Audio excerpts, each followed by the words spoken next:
Welcome. Tonight is Christmas Eve, and you've made it to the quiet part. Nothing needs your attention now. No lists, no fixing, no catching up. Just a gentle story told slowly to help your mind soften and your body find sleep. If you can, let your shoulders drop. Let your hands rest. And if your thoughts wander, that's okay. You don't have to hold on to them tonight. Now, let's step into a warm house on Christmas Eve,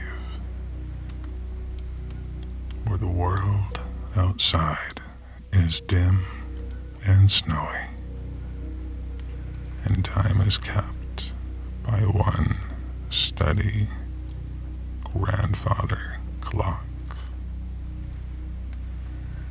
The front hallway is softly lit, as if the house has turned down the volume. A garland trails along the banister, not perfectly, not evenly, but kindly, the way real homes are decorated. A wreath hangs on the door, and above it, a little string of lights blink slowly, like they're already getting sleepy. And there, in the front hall, stands the grandfather clock. It's made of dark wood, smooth at the edges from years of passing hands. Its face is pale and familiar, with black hands that move so slowly you can almost forget they're moving at all. Behind the glass, the pendulum swings. Left, right, left, right. Tick, tick, tick. Not loud, just dependable. A calm heartbeat for the whole house. Somewhere in the walls, heat moves quietly through vents.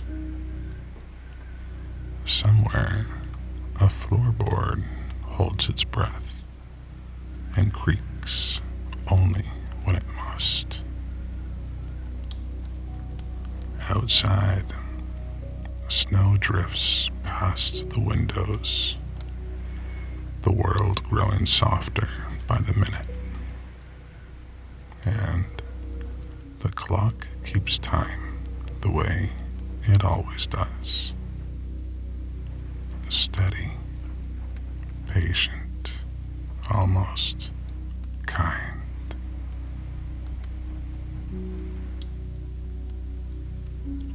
Someone moves quietly through the room. No need to know who. They move in the careful way you do when you know others are sleeping. A mug sits near the sink. One of those mugs that has held cocoa so many times it feels permanently cozy. A spoon is rinsed, A dish towel is folded. The last bright kitchen light is switched off, and only the warm glow from the living room remains. The house is not perfect. It's lived in. There's a gift bag leaning against the wall. Tissue paper peeking out like a small secret. A ribbon scrap on the coffee table, and a Christmas card half opened and half read. But it's the good kind of imperfect. The kind that says, people were here and they cared. If your mind starts replaying the day, you don't need to follow it. You can let the story carry things now. Tick, tick, tick.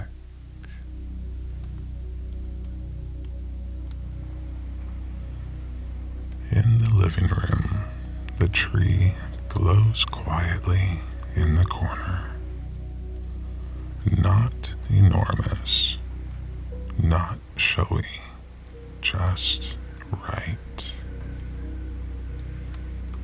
Ornaments hang at different heights, some shiny, some handmade, and some a little worn.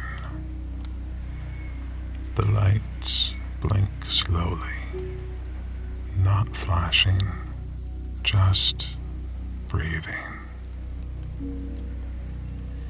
On the mantel, beside a small candle, there's a tin with a lid. An ordinary tin, but it hasn't been opened yet this year.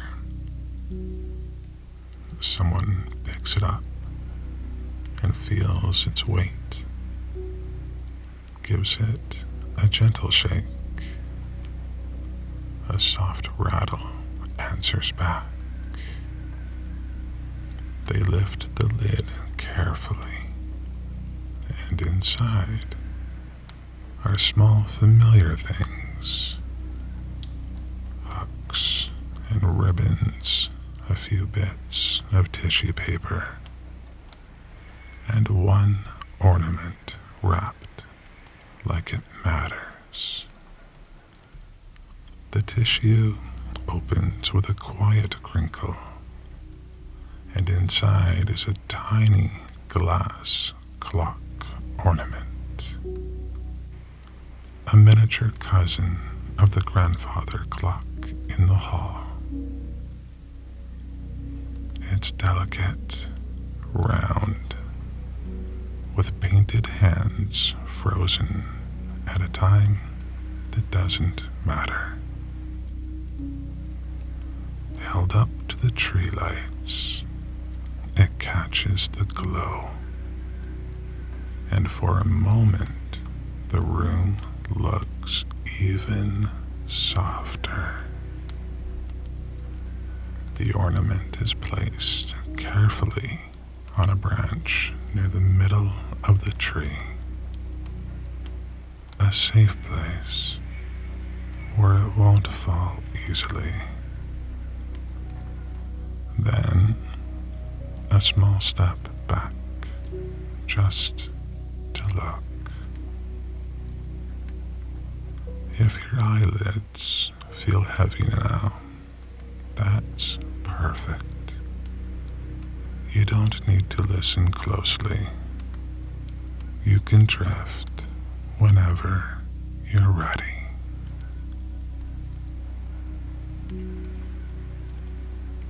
There are only a few small things left to do tonight. Nothing important, just the quiet rituals of Christmas Eve. First, a plate. A simple plate is taken from the cupboard. Not the fancy one, just a familiar one. A tin of cinnamon biscuits is opened. The scent rises gently. Warm sugar, soft spice, and comfort. One biscuit is placed on the plate, then another, then a third. The plate is set somewhere safe and quiet, near the warmth of the room.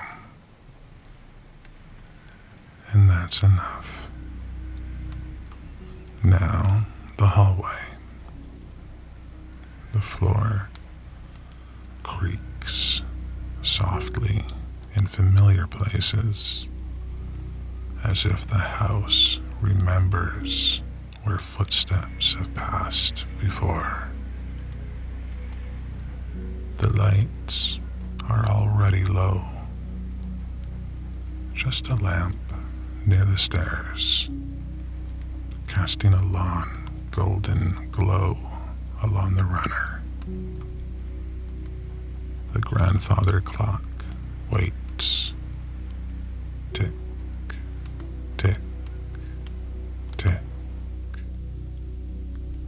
The sound is steady, patient, unhurried.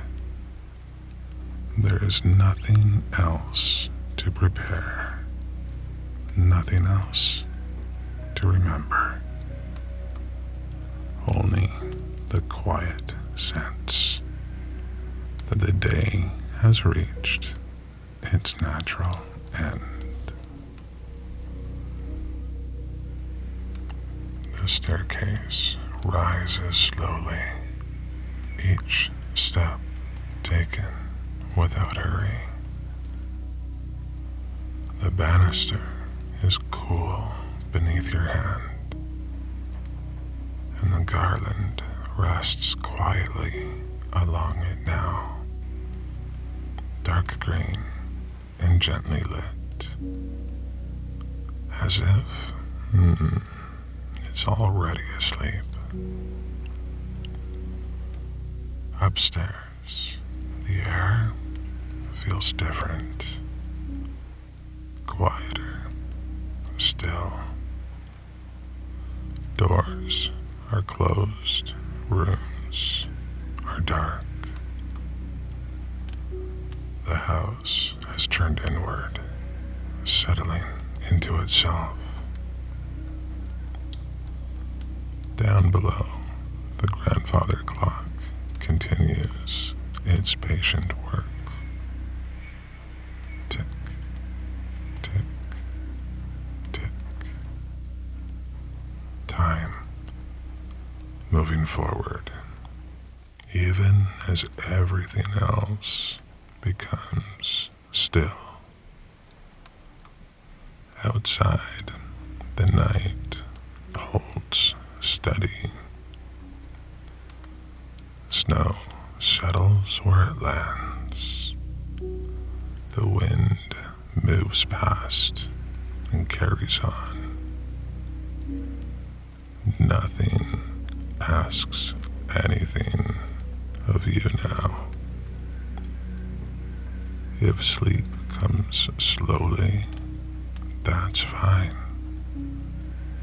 And if sleep comes quickly, you can let it take you.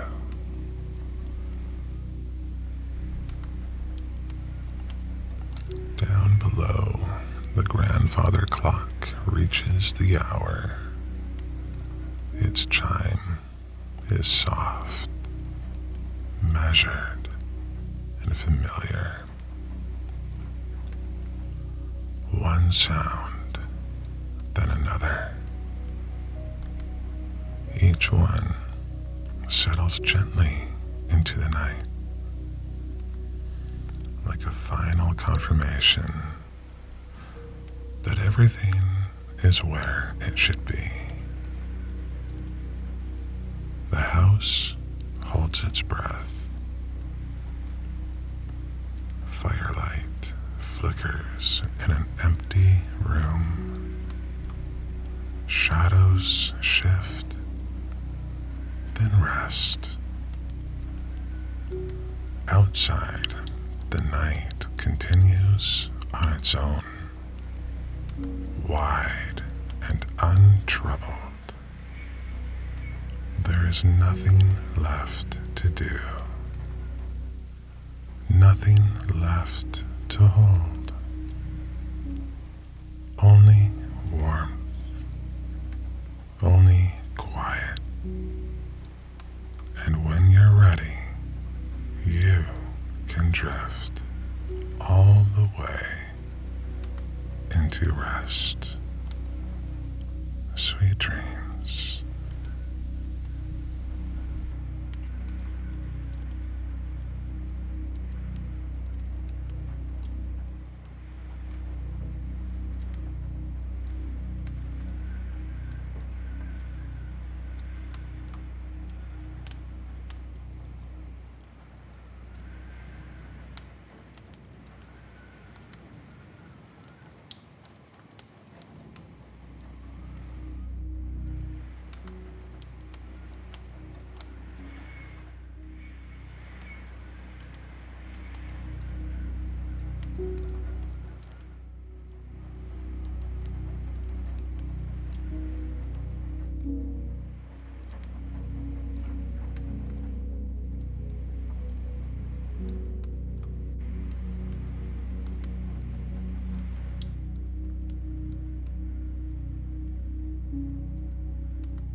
Mm-hmm.